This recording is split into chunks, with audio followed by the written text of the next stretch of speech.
तो गाइस, मेरा नाम है तेजस शुक्ला और आज हमारे बीच में कानपुर के जाने माने वकील श्री पंकज श्रीवास्तव जी हमारे साथ में हैं। तो आइए इस पॉडकास्ट को स्टार्ट करते हैं। सबसे पहले आप अपनी जर्नी के बारे में बताइए, स्टार्टिंग से बिल्कुल। मेरा नाम पंकज श्रीवास्तव, आपने जैसा कि बता दिया जी। छात्र जीवन की शुरुआत हुई थी डीवीएस कॉलेज से। महामंत्री की तैयारी थी, चुनाव हुआ नहीं।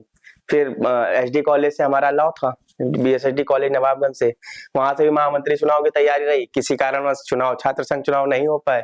अच्छा। फिर 2017 में राजनीतिक कैरियर की शुरुआत हुई और पार्षद प्रत्याशी के रूप में वार्ड 38 से चुनाव लड़ा और जनता का भरपूर प्यार मिला, अच्छे वोट मिले 850 के आसपास। अच्छा रिस्पांस मिला जनता का और आगे यात्रा चलती रहेगी।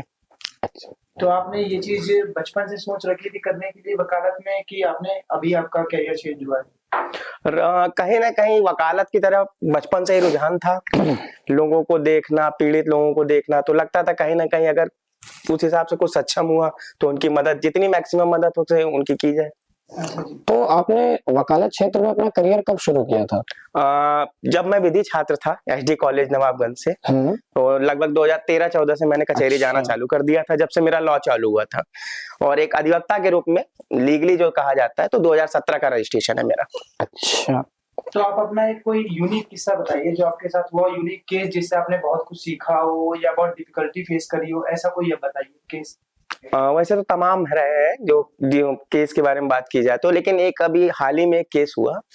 एक 16 साल की बच्ची को 32 साल का ट्रक ड्राइवर बहला फुसला के उस बच्ची को अपने साथ भगा ले गया।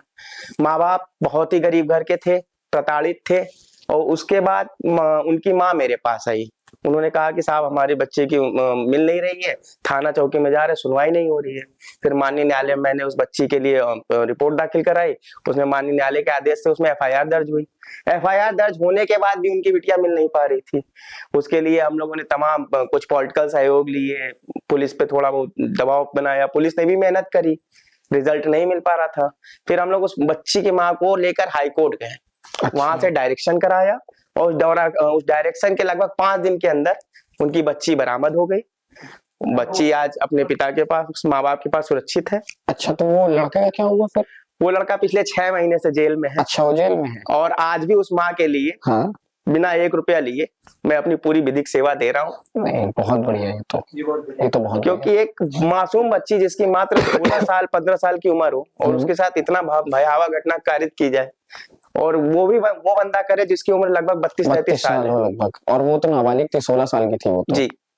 तो हम आपसे अगला सवाल पूछते हैं कि बीजेपी गवर्नमेंट आने के बाद में लॉज में क्या चेंज है? मतलब आप ये मान के चलिए कि आपको एक्शन लेने में क्या क्या डिफिकल्टी हो रही है, कि नॉर्मली सारी चीजें चल रही है, या लॉज में क्या क्या चेंज है, थोड़ा आप बताइए।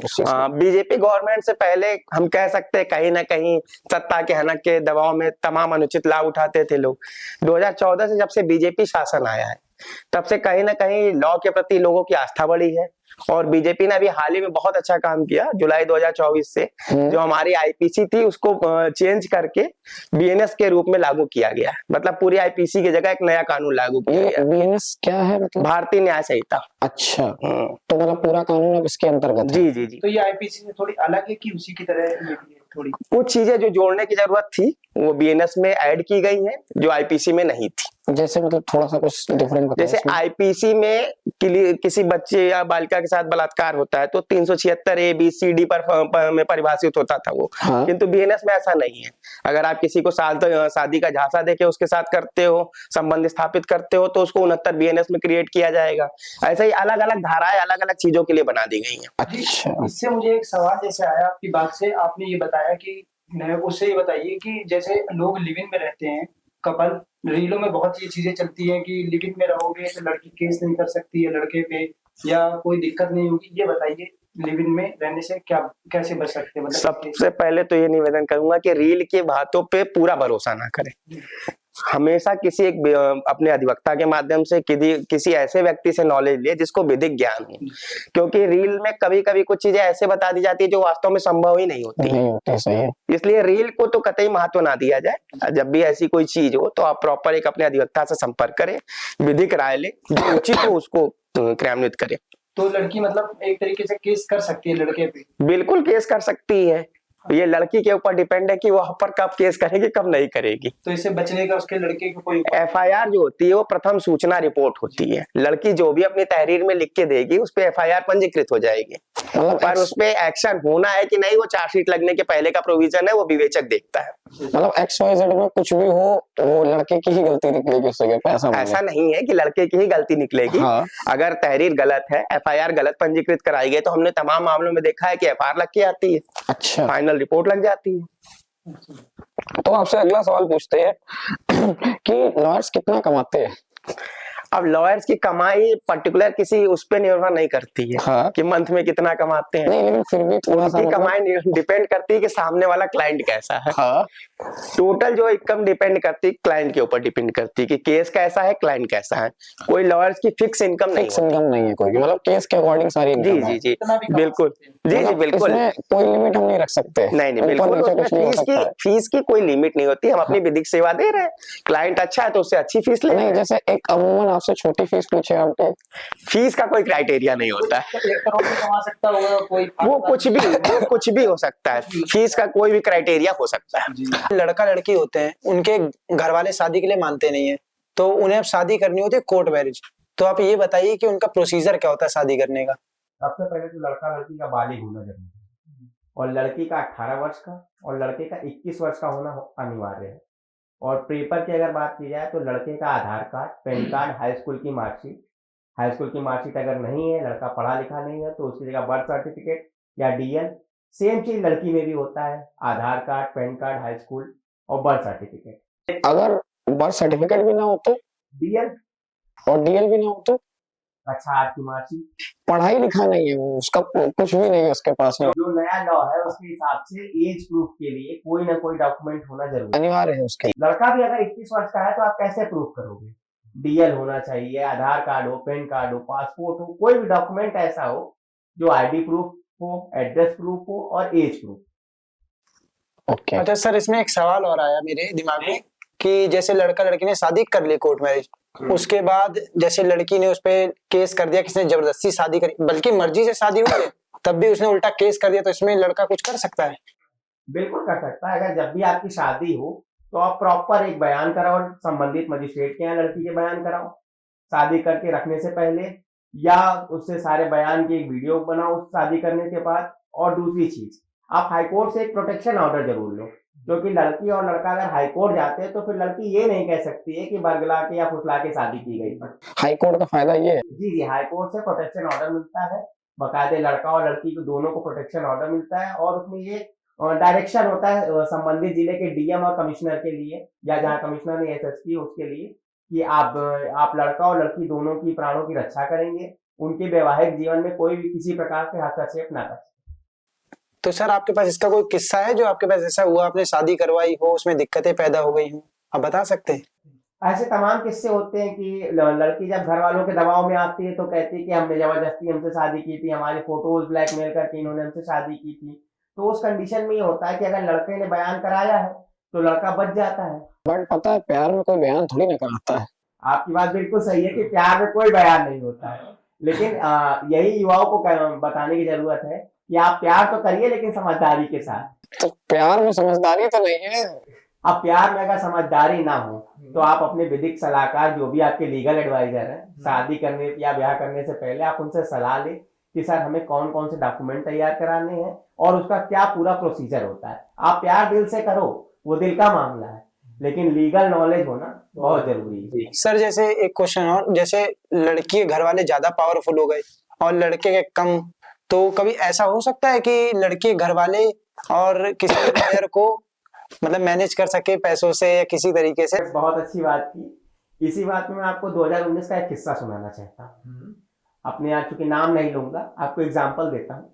हमारे यहाँ टैनरी वालों की बिटिया थी, कानपुर के बहुत अच्छे परिवार की, और लड़का भी अच्छे परिवार का था, लेकिन लड़की के मुकाबले वो कम पैसे वाला था। लव मैरिज होती है, लड़का और लड़की हाई कोर्ट प्रोटेक्शन ऑर्डर के लिए जाते हैं। उस दौरान जो लड़की का परिवार है वो करीब 4-5 गाड़ियों से भर के पहुंचता है हाई कोर्ट पहुंचता है। वहां पूरी वकीलों की फौज खड़ी करता है उस रिट के विरोध में। और जो मामला देख रहे थे मेरे बड़े भाई साहब हाई कोर्ट में, जो मित्र भी कह सकते हो आप, उनके पास 5 लाख रुपए का ऑफर दिया जाता है अच्छा। कि आप किसी तरीके से लड़की हमें दे दो।